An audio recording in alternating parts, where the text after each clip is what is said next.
अहमदाबाद विमान दुर्घटना में नवी मुंबई की मैथिली पाटिल की दुखद मौत के बाद उरण से विधायक महेश बाल्दी ने उनके निवास पर जाकर शोक संतप्त परिवार से मुलाकात की और उन्हें सांत्वना दी।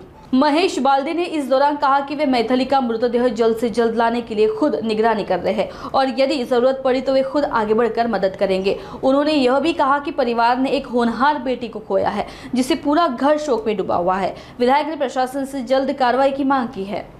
आता आमचे ज्येष्ठ सहकारी हरीश्वर यांची कन्या मैथिली हा मोरेश्वर याची कन्या मैथिली ही मोरेश्वर हा आमचा या इथला बूथ अध्यक्ष होता आणि त्याची आत्ताच एक महिना दीड महिन्यापूर्वी फार आनंदाने ऑफिसला येऊन सांगून गेलेला की साहेब ही क्रू मेंबर झाली आहे, याच्याहून पुढे चालली आहे, परीक्षा देते।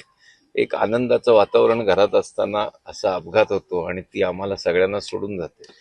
हे बघताय तुम्ही की पूर्ण गावात नाही या परिसरात दुःख झालंय आणि हे दुःख आहेच, त्यांचं दुःख आमचं सगळ्यांचंच दुःख आहे। त्यामुळे प्रत्येकाचे डोळे पाणावलेलेच आहेत। त्याच्यामुळे एक पूर्ण कुटुंब भरारी घेत होतं आणि तेव्हाच असा अपघात घडतो तेव्हा पूर्ण कुटुंबच कोलॅप्स होतं आणि आम्ही सर्व परिवारातलेच आहोत की त्याचे मोरेश्वरनी फार कष्टाने मुलांना शिकवलंय आणि एक ती परवाच 4 दिवस अगोदर आजारी होती आणि काल परवा ती इथून गेली आणि ती दिल्लीला जाणार, अहमदाबादला जाणार, तिथून पुढे मिळणार कुठलं फ्लाईटनी जाणार हे सर्व काल तिने 1:10 शेवटी तिच्या आईशी संपर्क झाला आणि 1:40 हा पूर्ण अपघात झाला। त्याच्यामुळे हे परिवारावर आलेलं कोणावर न यावं असं संकट देशावर आलंय। एवढी लोक एकदाच गेली आहेत आणि त्याच्यात ही आमची मुलगी गेली आहे याचं दुःख आम्हाला सगळ्यांना।